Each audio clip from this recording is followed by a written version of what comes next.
makanya meledak, gitu. Kenapa saya bilang diledakkan, makanya dia meledak. Dia tidak, yang membuat meledak apa? Proses beruntun. Dari mulai tahun 2000, awal 2000, bulan November. Setelah saya dilantik, PPN 12%, kemudian muncullah MBG ini kan dilaksanakan tanggal 6 Januari. Ya, saya nggak tahu kenapa di push harus 6 Januari 2025. 6, 12, 6, 6. Saya nggak tahu kenapa. Ya, kebetulan atau apa, biarkan Tuhan yang menjawab. Waktu yang menjawab.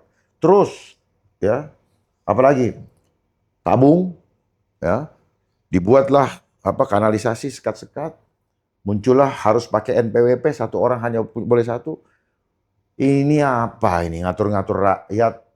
Sudah susah kerjanya ngatur-ngatur, bukan bikin sejahtera, ya, malah bikin susah rakyat. Gopo, Mas. Ya, ada gunanya nggak? Nggak ada gunanya. Mereka ada untuk bikin rakyat nggak susah kok. Nggak akan ada demo. Saya jamin 1000%.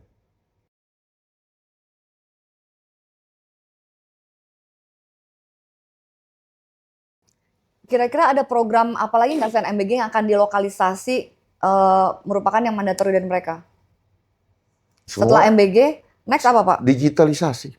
Itu. Ya, digitalisasi. Seperti... Ini kan MBG kan bukan, sebenarnya bukan urusan perut, bukan stunting, enggak. Mereka aja nggak ngerti stunting kenapa. Jangan-jangan stunting ini akibat mereka diimunisasi. Ya. Ya. Jadi hebat sekali periode per periode. Terus kemudian muncullah narasi-narasi yang terorkestrasi untuk membentuk persepsi sehingga terbangunlah opini. Ini permainan intelijen. Narasi untuk membentuk opini sehingga terbangunlah membentuk persepsi sehingga terbangunlah opini. Jadi hidup ini adalah perang opini. Mereka itu kan, nah, perhatikan sekarang ya. Lihat, mereka bekerja lebih banyak di media. Muncul di media. Tapi rakyat teriak nggak tahu di mana mencarinya. Jadi rakyat ini hidup tidak punya ruang. Nanti muncul di hari perayaan, ya. Perayaan muncul foto-foto, ya kan? Pesta. Dan sebagainya, ya kan? Cuman itu aja. Dan perhatikan, kenapa setiap acara selama acara-acara formal selalu mereka menggunakan panggung. Panggung sandiwara? Tidak ujuk-ujuk setiap acara ternyata pakai panggung. Gitu. Karena di situ orang diberikan panggung untuk melakukan reality show. Gitu. Reality show seolah-olah nyata, tetapi sebenarnya hanya retorika. Atau bahasa kerennya sekarang, bahasa umumnya adalah omon. Makanya banyak orang yang sudah jadi pejabat, ya, disumpah. Sumpahnya sumpah omon. Ya, semua berbicara berdasarkan konsep yang sudah dituliskan. Mereka tidak pernah berbicara dengan hati karena takut keluar dari teks yang sudah disiapkan. Karena kalau dia berbicara dari hati, teksnya akan dia tinggalkan. Hatinya yang berbicara berdasarkan suara hati yang Tuhan berikan. Itu kenapa orang selalu pakai. Tapi programnya masih bisa ada kesempatan untuk dihentikan nggak Pak? Tergantung presiden. Kan punya program presiden. Kan alih-alih, ya, ece-ecenya ini adalah pengejawantahan daripada janji ketika debat. Inilah janji politik, gitu loh. Tapi telusurilah, kan tadi saya kasih buka ini. Bahwa setiap calon capres dan wapres harus mengikuti RPJMN, RPJPN. Jadi sudah ada kanalisasinya. Bukan hasil ide dari pemikiran yang sudah dipersiapkan jauh-jauh hari. Jadi sebenarnya nggak terlalu sulit memimpin itu. Yang sulit adalah bagaimana mengelabui orang dari perebutan supaya bisa menduduki kekuasaan tadi, sehingga dia berhak menjadi serigala. Kita jadi domba-domba. Domba-domba mengikuti serigalanya. Kalau nggak tahu hatinya serigala, maka kita tidak tahu. Tapi saya buka di sini. Hati seorang pemimpin, dia hatinya lembut, dia bijaksana atau tidak, dia adil atau tidak, ada pada setiap kebijakannya. Ya, hati yang bijak pasti adil. Kalau adil, rakyatnya akan diperlakukan beradab.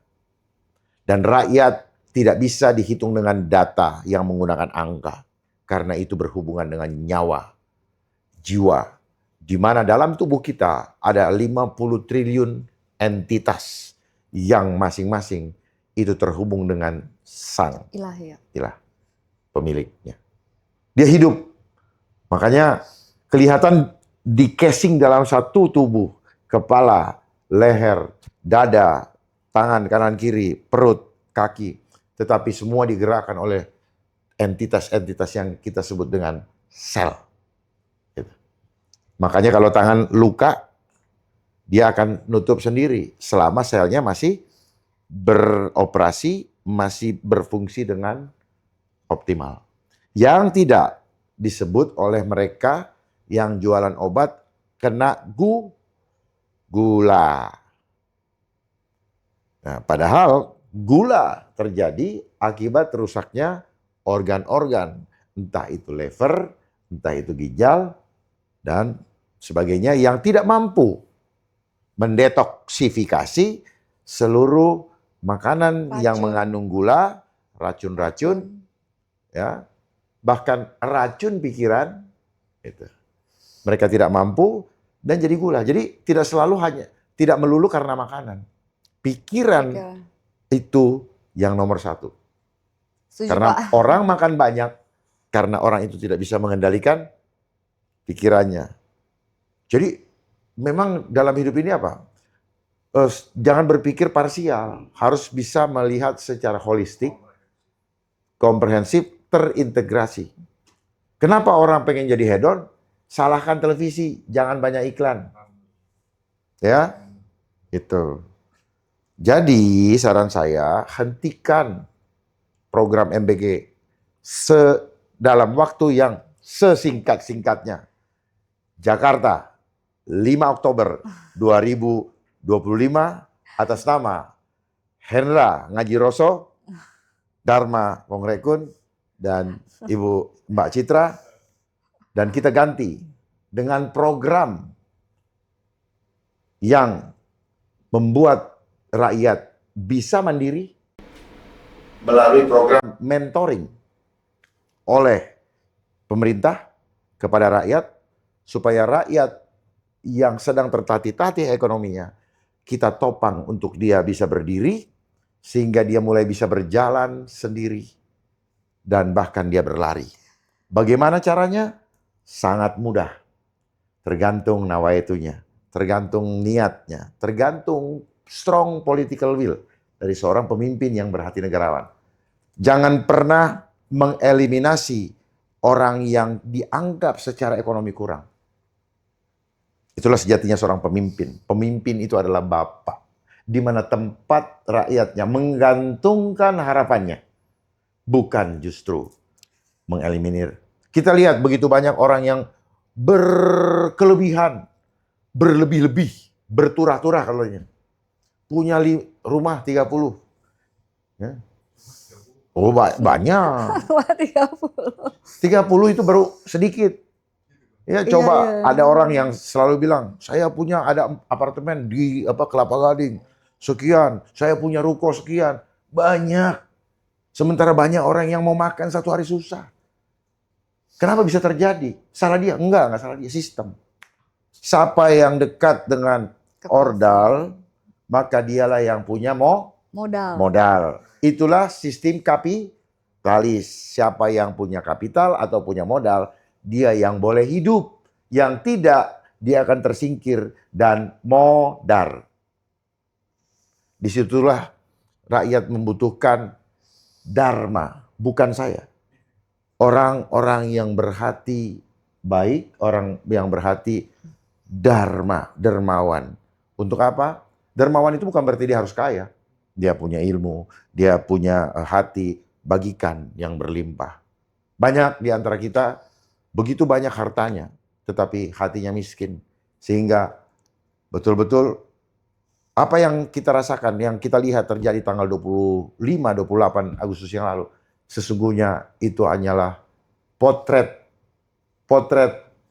eh, potret kulminasi dari akumulasi persoalan yang sudah menahun yang terjadi di meledak dan diledakkan, makanya meledak gitu.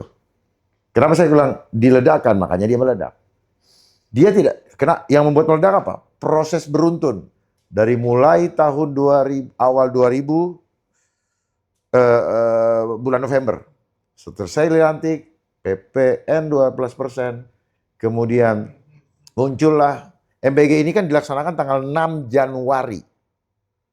Ya, saya nggak tahu kenapa di push harus 6 Januari 2025.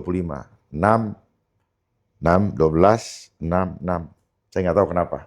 Ya, kebetulan atau apa, biarkan Tuhan yang menjawab. Waktu yang menjawab. Terus, ya, apalagi tabung, ya, dibuatlah apa kanalisasi sekat-sekat.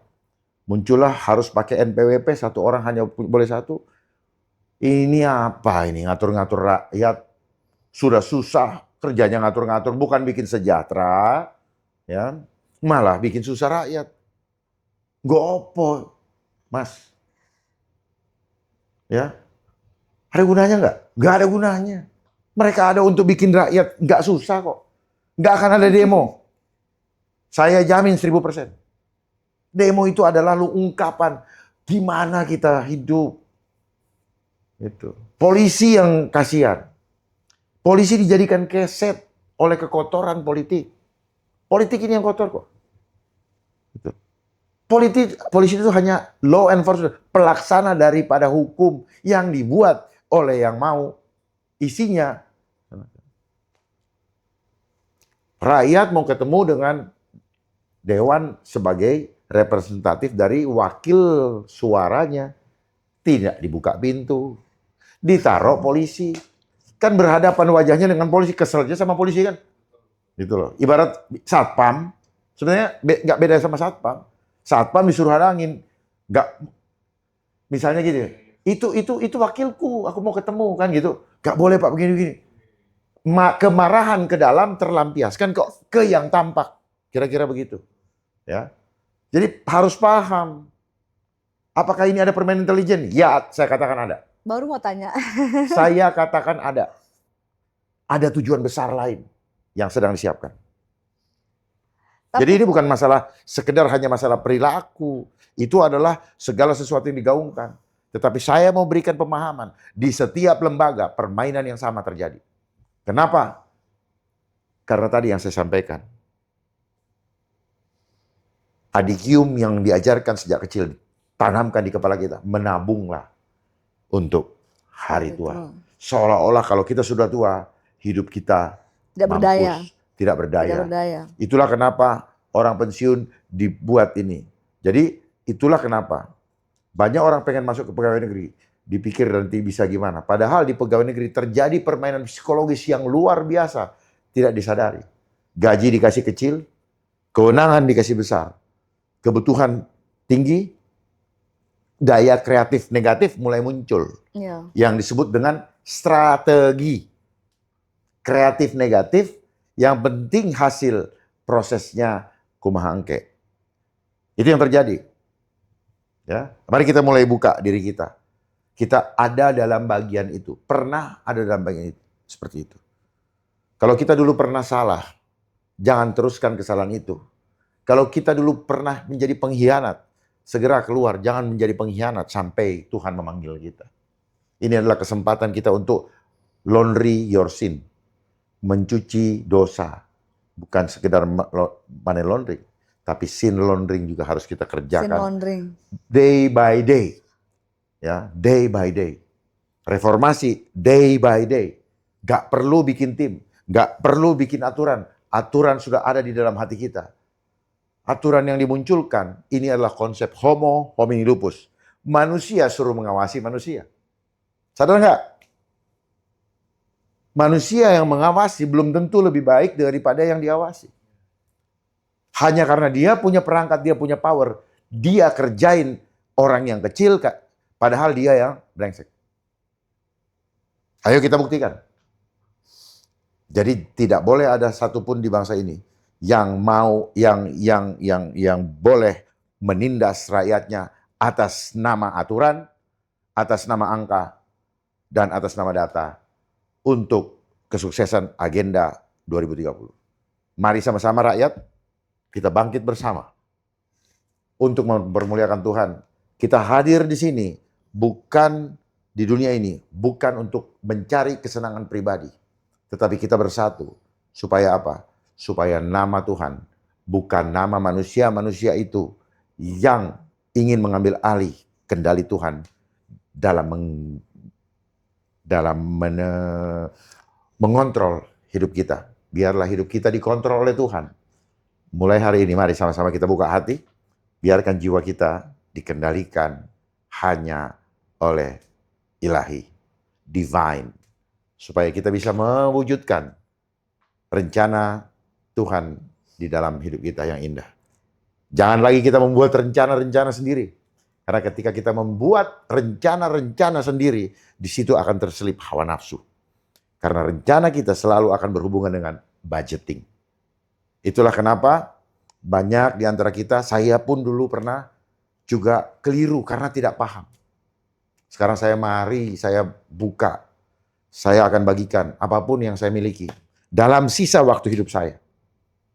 At any time, kita tidak tahu apa yang akan terjadi, tapi saya akan bagikan, saya akan lakukan yang terbaik untuk bangsa ini selama saya masih ada hidup. Ya, lakukan yang terbaik selama masih ada hidup. Karena waktu kita tidak pernah kita tahu. Tapi percayalah, jangan pernah takut. Kalau kita menjalankan tugasnya, maka fasilitas hidup dia siapkan. Keselamatan dia siapkan. Dan akan ada yang meneruskan perjuangan ini. Ya, jangan merasa bahwa, oh karena saya bukan. Saya hanyalah tiki mengantarkan. Akan ada estafet berikutnya. Mari sama-sama. Ya, apalagi Bu Citra, tidak usah pakai urutan-urutan nomor. Karena hidup kita ini, ya, hidup kita ini tidak pakai nomor. Ya, makanya saya suka ini ketika ada yang bilang, Tuhan itu tidak pernah urusin angka. Karena dia bukan angka. Dia adalah infinity. Ada pertanyaan netizen nggak? Coba tanyakan, mumpung saya boleh, ada. silakan. Sebelum pertanyaan ya, biar karena ini pada tersentuh semuanya, ini pada berdoa semua. Iya, memang kita memang harus menaikkan frekuensi sih dengan doa. Hanya ada dua jenderal yang saya percaya di Republik ini. Yang pertama Jenderal Sugeng, yang kedua Jenderal Dharma Pompi. Pak Dharma, pertanyaan pertama, sampai kapan sih Pak ekonomi ini bisa stabil? Yang kedua, kenapa sih Pak Dharma nggak mau bahas mantan institusinya yang sekarang lagi sorot mata kamera semuanya pada mengarah? Tadi saya bahas, reformasi itu bukan di polisinya, Ya, sistem politiknya. Ya, karena apa? Karena sistem, ya, kalian pikir di Kemenkes baik? Kalian pikir di Badan POM bagus? Kalian pikir di Badan BPN bagus? Kalian pikir di mana lagi? ESDM bagus? Ini hanyalah Polri hanya dijadikan keset. Karena dia berhadapan terus-menerus setiap hari dengan masyarakat. Mulai dari hal yang paling kecil sampai hal yang paling besar. Jadi kita harus paham dulu semuanya. Jangan sampai kita mengatakan bahwa oh dia tidak benar. Tapi sebenarnya kita nggak paham bahwa kita sendiri dalam keadaan tidak benar. Saya ingin kita semua membuka itu supaya kita tercelikkan mata kita. Bahwa polisi bergerak atas perintah daripada yang tertinggi. Memang betul, ikan busuk dari kepala. Tapi kepala di dalam suatu negara itu adalah kepala pemerintahan. Dan polisi itu dipilih, pimpinan tertingginya dipilih. Maka apa yang dirasakan, ya, semakin tidak nyamannya masyarakat melihat Polri, saya sadari. Itu karena apa? Karena terasa pembiaran. Bahkan ada yang Polri digunakan sebagai tameng untuk melindungi perbuatan-perbuatan yang tidak benar dari yang menempatkan dia. Gitu. Ya. Dan kalau dia tidak berani untuk bilang say no, maka dia akan terus. Apalagi kalau dia tersandera. Dan rata-rata jadi tersandera. Lihat, tidak pernah ada di negeri ini budaya mengundurkan diri karena malu, karena bertanggung jawab. Karena apa? Tersandera dengan apa? Comfort zone. Kenyamanan yang dia dapatkan dan dia sudah membuat banyak loophole sehingga kalau dia turun, dia khawatir loophole-nya akan ketahuan. Satu. Dia masuk dalam pusaran politik praktis. Dia tertarik-tarik. Untuk apa? Untuk mengamankan posisi dia biar nggak diganti. Terus kemudian dia lagi bergeser, tidak lagi menjadi alat negara, tetapi alat kekuasaan. Yang dimanfaatkan, dipergunakan oleh penguasa dan pemodal. Jadi kekuasaannya adalah penguasa dan pemodal. Penguasa dia yang mengatur jabatan. Pemodal yang dikenal selama ini dengan oligarki. Maka apa yang dimaukan oleh penguasa dan pemodal itu akan tercantum, termaktub di dalam proses legislasi, pembuatan undang-undang. Itu yang terjadi selama reformasi ini percepatannya. Jadi kenapa Polri disebut multifungsi? Dia masuk ke semua departemen karena undang-undangnya. Gitu. Dan yang sekarang sedang dikomplain atau digugat di MK oleh suatu civil society, dan di sana nanti akan terungkap siapa yang menyuruh sehingga dimasukkan ke dalam undang-undang. Ya. Jadi kalau orang ribut, kenapa Polri masuk sini? Jangan salahkan Polri-nya. Dia hanya disuruh kamu masuk sana. Kami di Polri, saya di Polri tidak bisa memilih. Tidak bisa memilih. Dengar baik-baik. Saya bukanlah orang sempurna, tapi saya berusaha untuk menjadi baik. Dan kami masuk di Polri dimulai dari Akpol. Jujur dengan niat yang tulus, pengen menjadi masuk ke dalam wadah untuk mengabdi kepada nusa dan bangsa. Boleh dicek track record-nya ketika kami tes di dalam Pak Thohir, panitia penentu akhir. Akan ada pertanyaan, kenapa kamu memilih untuk menjadi polisi atau dulu ABRI? Saya ingin berbakti kepada nusa dan bangsa. Karena harus begitu jawabannya. Kalau kamu nanti dikasih makan batu, kamu siap? Siap. Padahal dalam hati, gimana caranya makan batu kan? Gitu. Nah, namun di dalam prosesnya, niat tadi tergiring. Lo sudah sekolah 4 tahun, sudah masuk di dalam, lalu kita tidak dapat berbuat apa-apa dalam bersikap. Karena budaya organisasi sangat dipengaruhi oleh value atau perilaku daripada pimpinannya. Ikan busuk dari kepala. Sehingga seorang anak buah, seorang anggota, atau seorang karyawan di suatu instansi manapun juga, dia pasti, sekali lagi ya, dia pasti akan mengikuti value-nya atau memilih untuk get out. Get out sebelum 10 tahun harus bayar denda mulai dari sekolah sampai masuk. Ya, jadi jangan cuma bisa menyalahkan. Kita sama-sama makhluk hidup. Ya. Kenapa semua itu terjadi? Saya bertanya-tanya, kenapa gaji kami dikasih kecil? Sementara gaji orang bank besar. Bank Indonesia gajinya besar. Menteri keuangan besar. Departemen keuangan. Coba cek. Karena mereka yang tulis-tulis di atas kertas. Itu. Jadi kalau saling menyalahkan, ini yang diinginkan oleh elit global, pembuat sistem supaya orang saling, nggak bener lo, nggak bener lo. Sementara yang bilang nggak bener belum tentu hidupnya benar. Ya. Itu adalah konsep adu domba lewat sistem. Itu. Sistem yang ada, ini adalah sistem korup. Kenapa? Karena setiap instansi dipaksa oleh aturan, oleh suatu lembaga yang mengurusi keuangan, mengawasi keuangan, itu harus diisep anggaran itu, diserap namanya. Harus terserap. Seperti vampir. Kalau tidak terserap, maka mereka akan menilai bahwa organisasimu perencanaannya buruk dan diancam. Sistem mengancam loh. Kami akan kurangi anggaran kalian tahun berikutnya. Jadi ancaman kerjanya. Yang ngancam siapa? Manusia. Manusia bisa bergerak. Oh, ini ada undang-undangnya, ada aturannya. Jadi bayangkan ini sistem homo homini lupus. Saya selalu bilang homo homini lupus. Saya sudah pelajari semua. Kita harusnya berkembang dari homo imago Dei. Image of God. Kita harus berkembang jadi homo homini socius.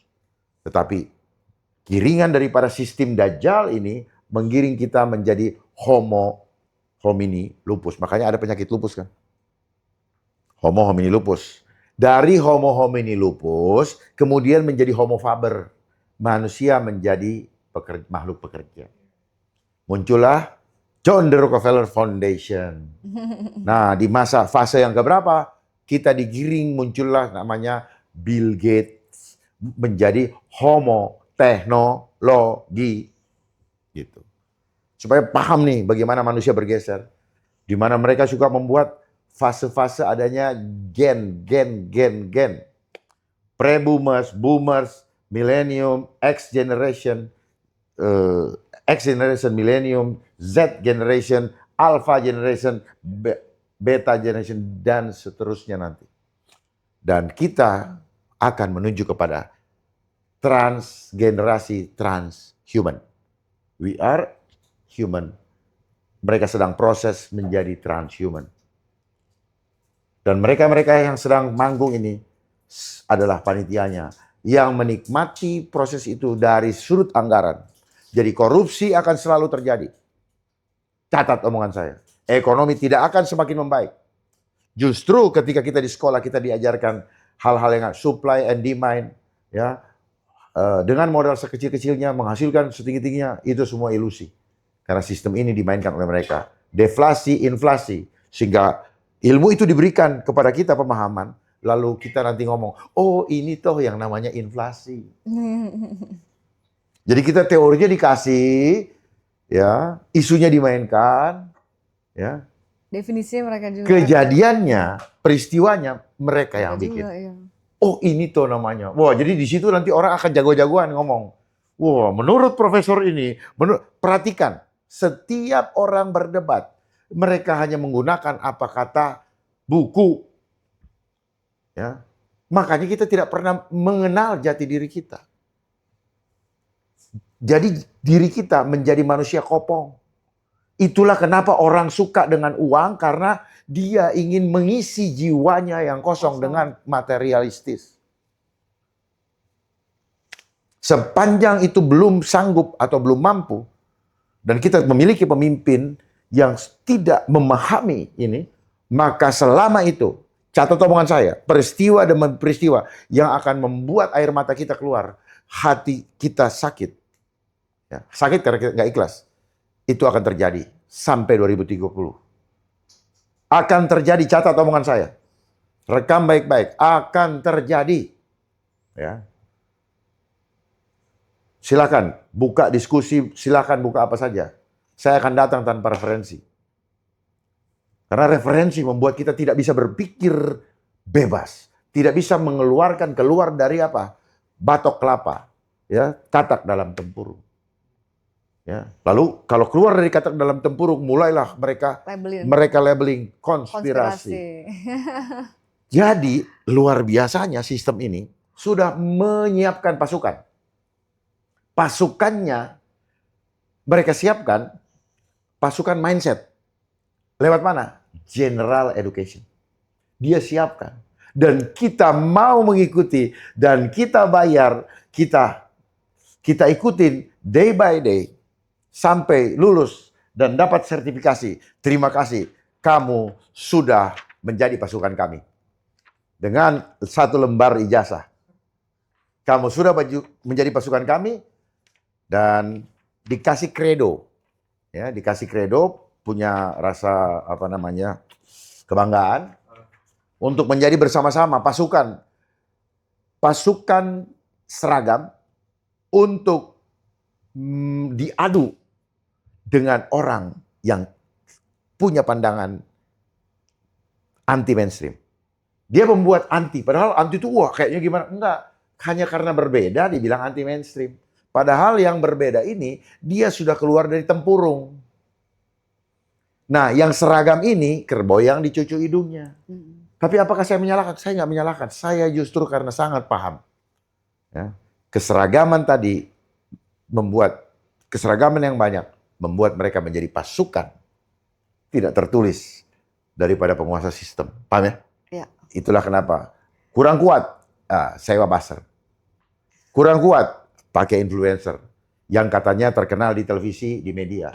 Tapi isinya nol. Karena apa? Hatinya hanya demi Duit. angka. Tidak punya cinta kepada kita. Nggak ada integritas ya Pak.